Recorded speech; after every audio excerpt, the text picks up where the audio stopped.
Hello everyone, this is Jimmy and welcome to episode 23 of FTB Interactions. To start us off today, I would like to sort this chest somehow. It's filled with a bunch of stuff of varying levels of usefulness, Our 10th stack of skystone, probably not very useful, but these crystal blocks, extremely useful because they're they're the easy way to produce these actually additions crystals. And stuff like the formation core, and I assume the annihilation core, and no, that's also a formation core. Let's see, and this isn't taking it. Well, you get my point. These crystals are very useful, but we're not mining them because our chest is full. So my plan is to store them all in caches. However, a basic cache only holds 20,000 items, and that's a lot, but I want more. So let's enchant our caches. We can, let's see, if we enchant them, I don't know how high we want to go. If we use a lot of EXP, we can enchant them with holding 16. Yeah, we've got EXP to spare, right? Let's enchant them with a good enchant. I've enchanted 40 caches. I think the lowest is holding 14. The highest is probably 18. I don't think I saw anything higher than an 18. It used up almost basically all of my extraterrestrial matter. I think I started with like 8,000 nether matter and like 27,000 overworld matter. But I mean, it's being produced automatically for the low cost of, well, absolutely nothing. Everything that goes into here is automated. So, and everything is automated and produced from nothing. Anyways, I hope 40 caches is enough. Basically, it's one per item, right? So let's head back to our space station and just assign them. So it seems my initial estimate of 40 different item types is a little off. I have a bunch of caches left. I think there are 19 total here. So all that's left is to lock them. Not that I expect to take the last item out of these drawers at any time, but... And then at some point we can set up an auto processing system that automatically, processes these ores. But that's for later. Now the reason I chose to use caches instead of... What are they called drawers? No, they're the ones from Ender Utilities, I have them here, barrels, is because barrels only hold like 8,200 items before they start voiding if you put the void upgrade in, whereas these caches start at something like just short of 200,000, I think. Yeah, just short of 200,000 depending on their enchantment level, and they have many upgrade tiers. So while these aren't technically infinite storage, they're pretty darn close. Alright, so I guess at this point I can also swap this draconium chest out for a smaller chest, but I have plenty of draconium chests to go around, so meh.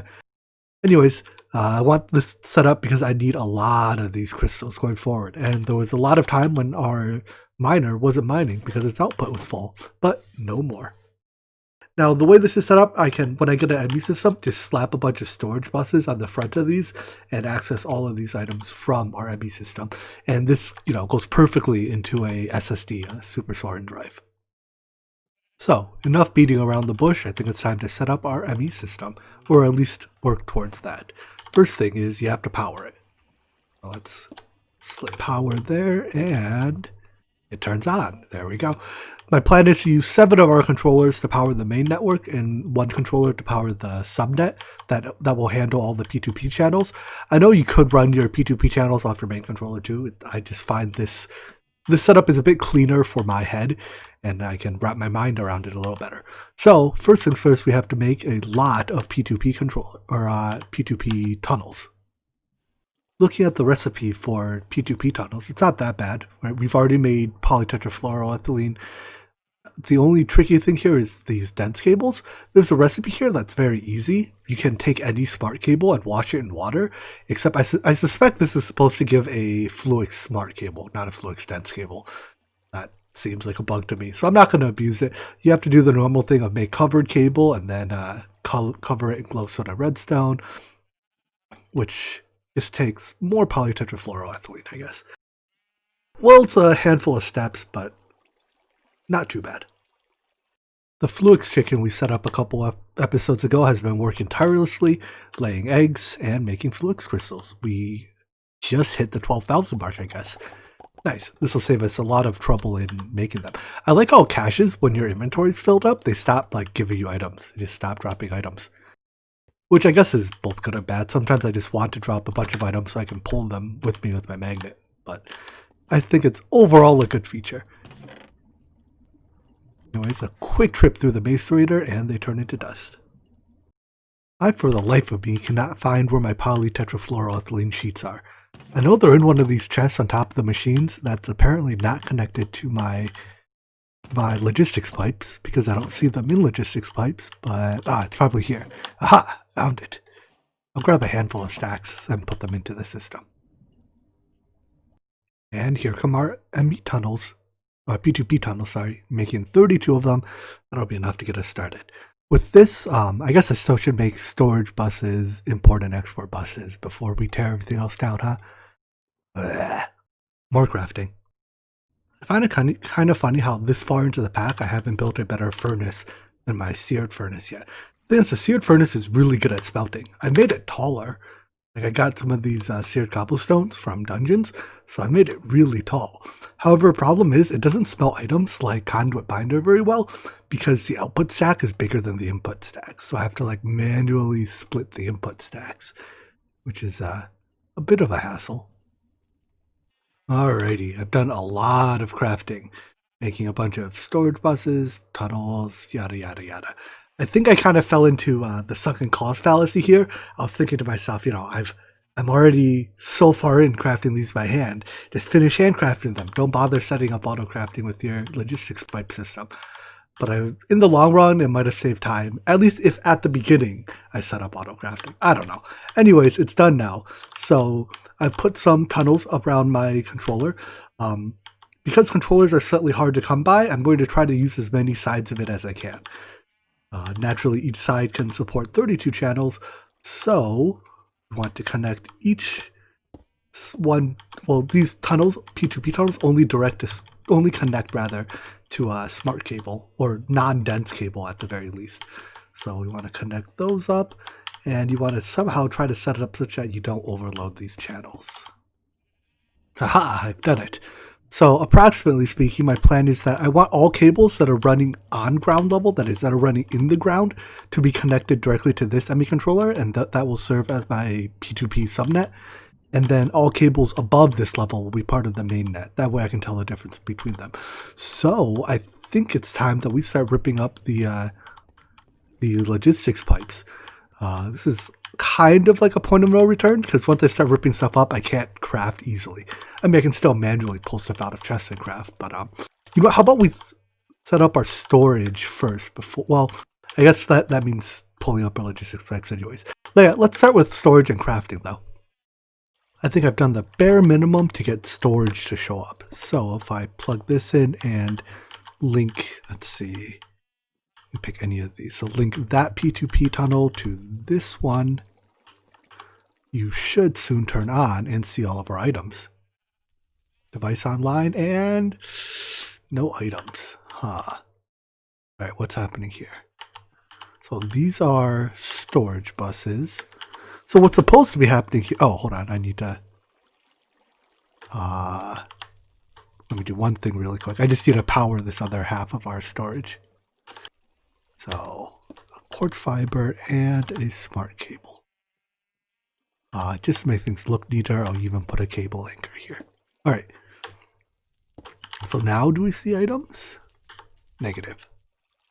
So what's supposed to be happening is this storage bus, because it's connected to an ME interface, sees all the items in the subnet that the ME interface is on, which with these storage buses attached to modular storages should let me see all the items in the modular storage.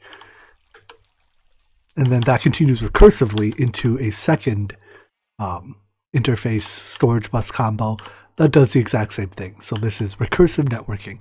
Anyways, I need to figure out why I don't see any items. Oh wait, there they are. You just had to think about it a second. All right, so sort by number of items, and I think this is everything. There's some blinking going on by the looks of it. Let me figure out why mine. It might just be because it's warming up. Although networks typically don't blink out. But it looks stable now. If it doesn't blink out anymore, I won't question it. Part of the problem might be I don't have any power storage on the network. Like I don't have any energy cells. So now that we have this, so let's see if we can craft an energy cell. Hey, would you look at that? We can craft. And what's it take to make the dense energy cell?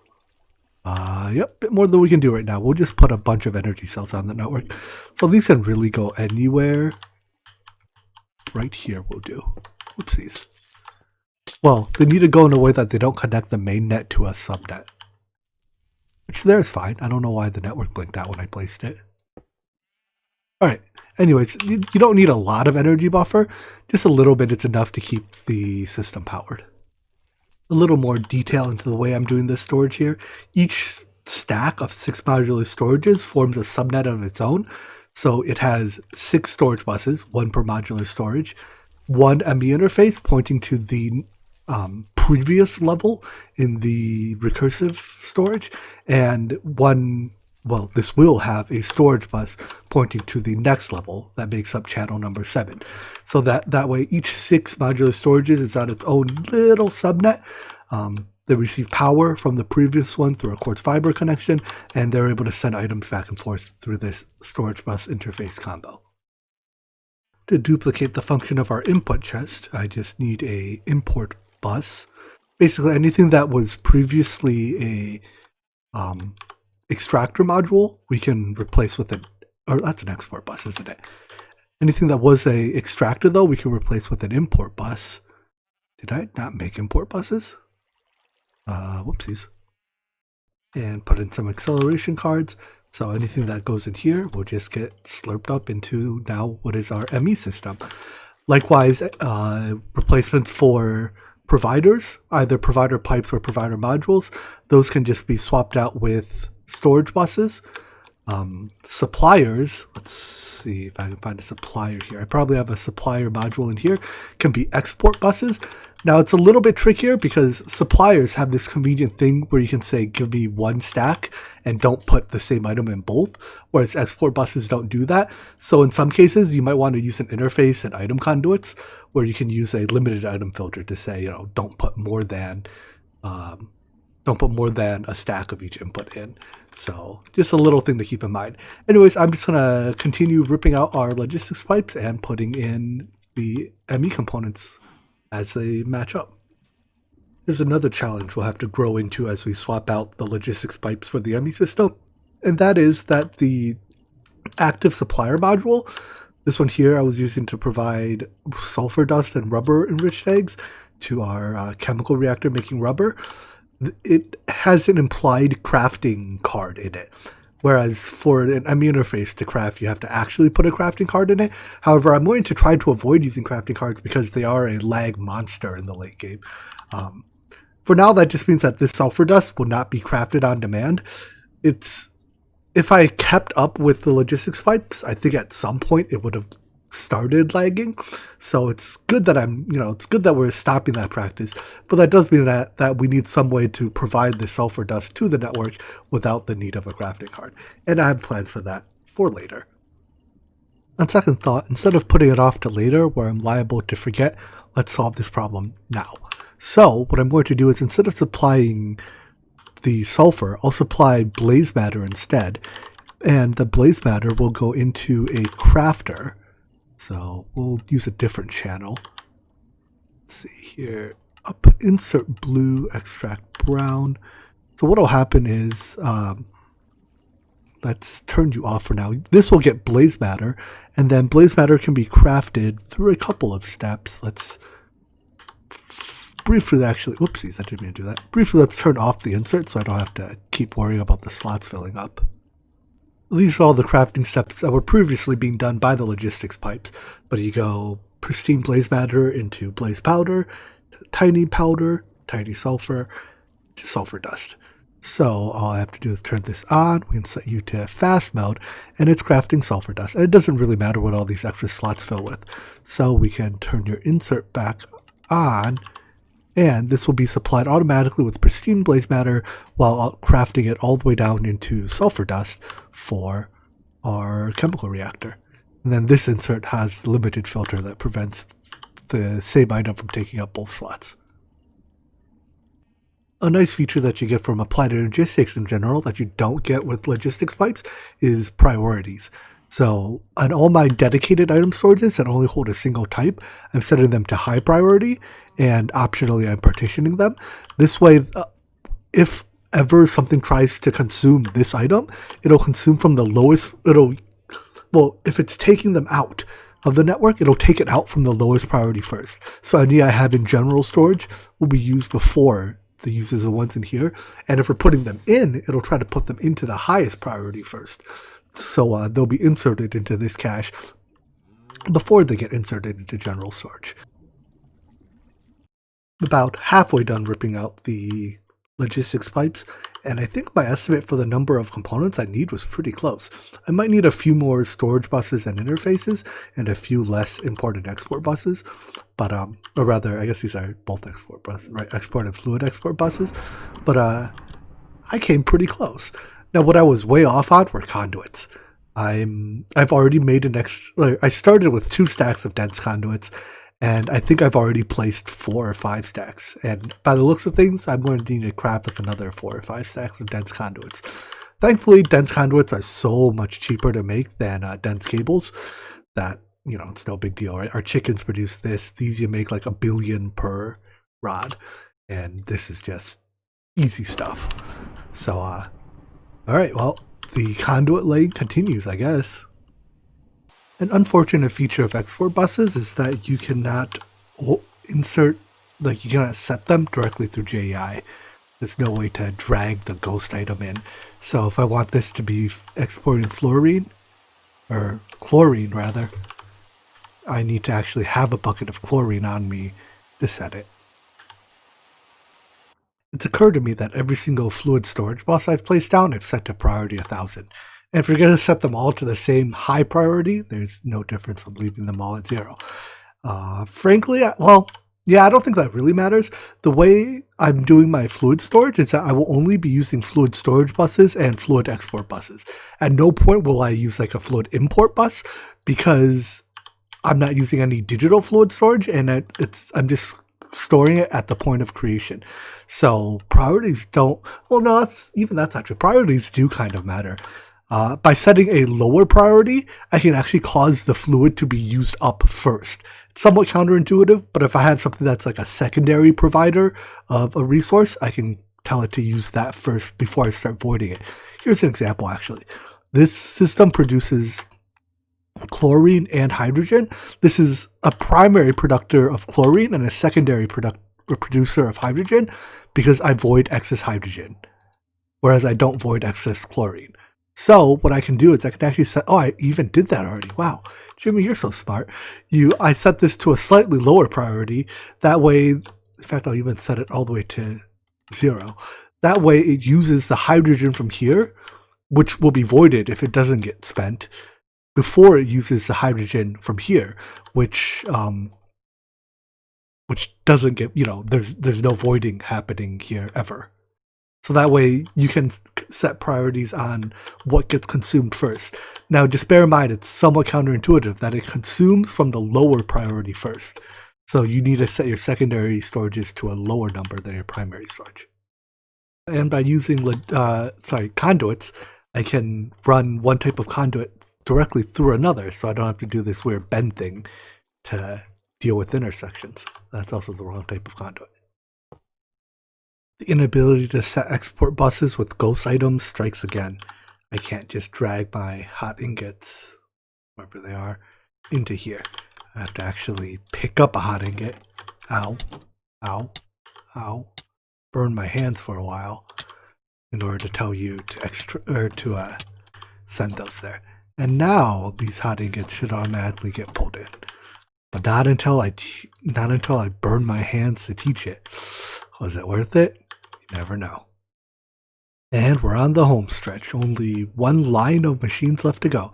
Unfortunately, I think as I get further from where I crafted, like this is the stuff I built later on, the later I go, the more I use logistics pipes. So like this one line of machines has a bunch of actual functional pipes on it, which means all the more work for me to convert them over. And we're all swapped out over here. Inevitably, I'm sure I got something wrong and messed up some system along the way, but I won't know what's messed up until sometime later when I realize, hey, we're out of power. What's wrong? And it turns out I have one of my export buses set wrong or something. But until something produces perceivable side effects, I'll have no clue what's wrong. Anyways, there's one more bit of stuff I have to rip up, and that's our crafting here. It's a bit of a shame that... Well, we'll replace... You know what? I'll leave this here in case I want to hook this up to our ME system. We can connect logistics pipes auto crafting to the ME system. So I'll leave this up until I set up the applied logistics auto crafting with the crafters. Looks like auto crafting, at least the 3x3 grid auto crafting, is done with the Lazy AE2's mass assembler, which is so much easier to use than a large block of molecular assemblers and interfaces. So I love it. Looking at this, none of these recipes look particularly difficult, so I see no reason for us to not just make this right now. And who knows, maybe along the way while I'm crafting, I'll run into something we can't craft yet. But at a glance, everything here seems craftable.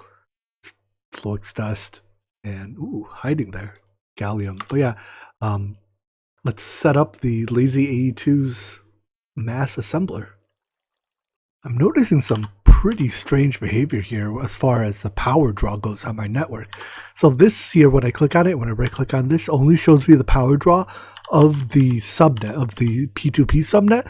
So on this, there's only these are the only components, right? One controller and 26 tunnels that consume 3 plus 26, so 29 RF a tick. Nothing else here, at least according to AE2 itself, consumes any power. However, the energy usage on the network is 368. Where's this factor of 15 difference coming from? And the main network is even worse.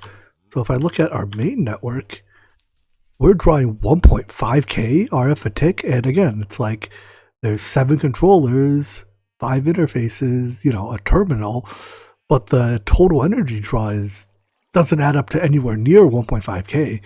It probably somewhere in the 100 territory if I had to add all this up. Let's just check. 21 plus half plus 5, so 26 and a half, 27 and a half, 38 and a half, 48 and a half, 58 and a half, 59 and a half, plus 28. Call 60 plus 28, 88. So yeah, I don't know. The sum of numbers here is 88, but our energy usage is 20 times that. So something weird is happening, and I'm not quite sure what.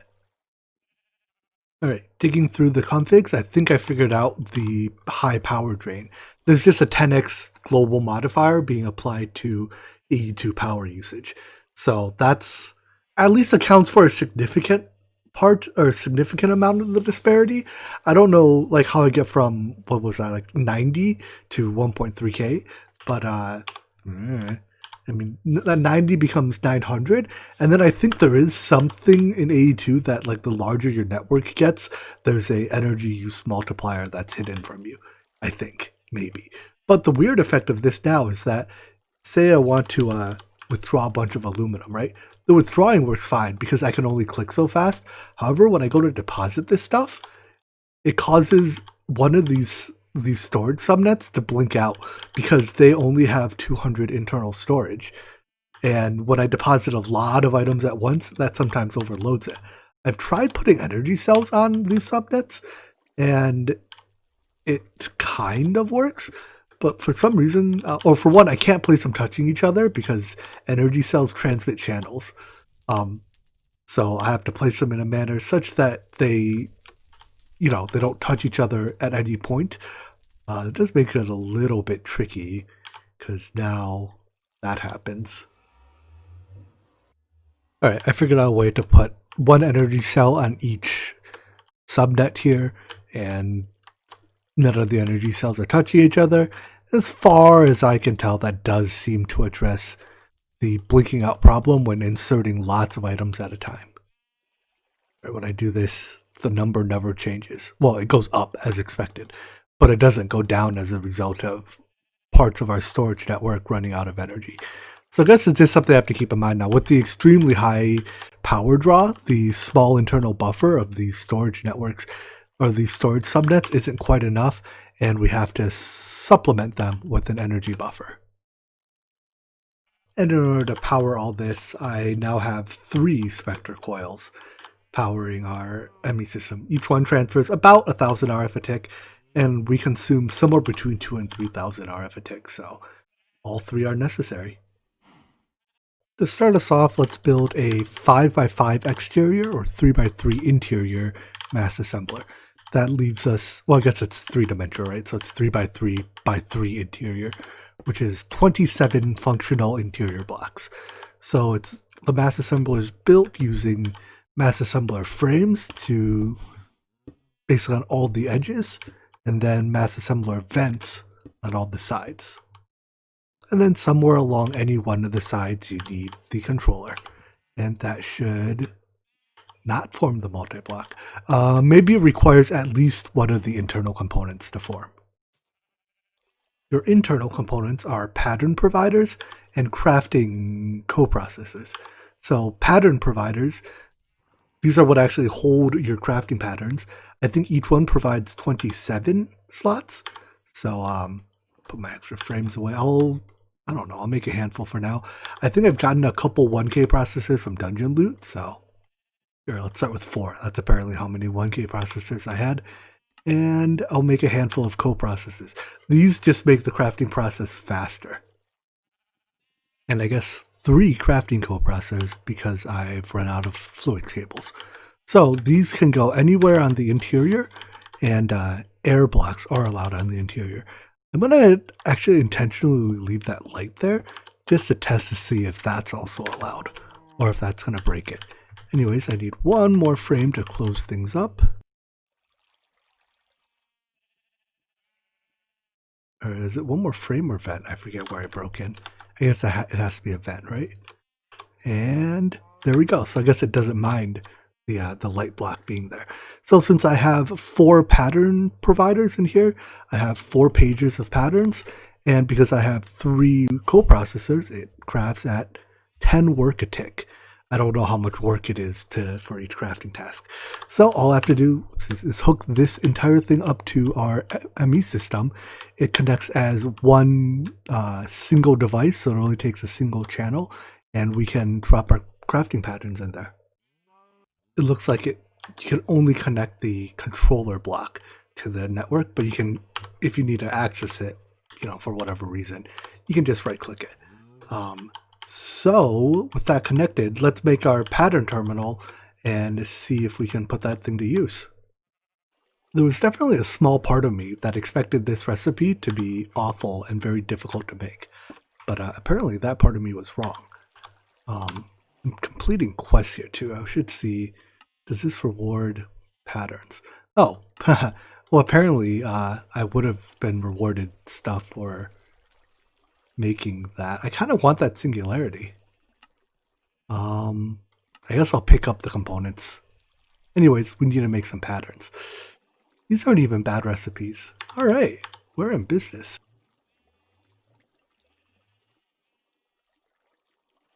So let's make a handful of these. Yeah, we'll use the cheap Certus. Apparently I can make exactly 8, but that rewards me with a pattern provider. So I'll go ahead and slip the pattern provider into here as well for another 36 pattern slots. Encoding patterns isn't any different from normal applied energistics. Say we wanted to do crafting tables, code the pattern, you choose whether or not you want substitutions, you click the encode pattern button. Normally though, you can find the your interface in the interface terminal and put it in there.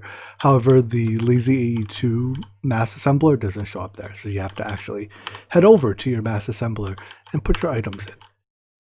When I disassembled this chamber for the quest, I should have moved it to like this chunk here. Jimmy, why don't you think ahead sometimes? Whatever, it's close enough, right? No, it's worth the effort to move it. All right, I'm going to take down our logistics crafters and move that here so it's physically closer because we have to make that trek every time we put in a new recipe. With our mass assembler moved to its new home, let's test it out. So if I go request crafting tables, I don't know, give me 200 of them. It works with the stipulation that I have to make crafting CPUs in order to actually craft. So claim this quest, and I'll go make us, I guess this wants just a very basic 1K crafting CPU. So for our starting crafting CPU here, we have 1K storage, 1 coprocessor, and a monitor. I don't typically use crafting monitors because you can check the status of crafting tasks through your terminal, but the monitor displays what this specific crafting CPU is working on. Hook that up, and that also rewards us with some pretty nice storage cells. 64K for each one. At some point, when I use digital storage, I'll put those to use. Anyways, let's try out requesting our crafting tables. So give me, I don't know, give me 20 of them. Go. Aha, there we go. And they're done. The mass assembler, it's actually pretty quick, right? And the speed that you saw there was only with 3 coprocessors. As you add more coprocessors, it can become insanely fast. Well, I think that's all the time that we have for today. Unfortunately, we didn't really get any progression done. However, ripping out the logistics pipes and putting in the ME system, it's kind of like ripping off a Band-Aid. It's one of the things you gotta do sooner or later, and it's gonna hurt. So may as well do it sooner and, I don't know, bite your tongue. In any event, I hope you enjoyed this episode, and I hope to see you in the next one. Take care. Bye-bye.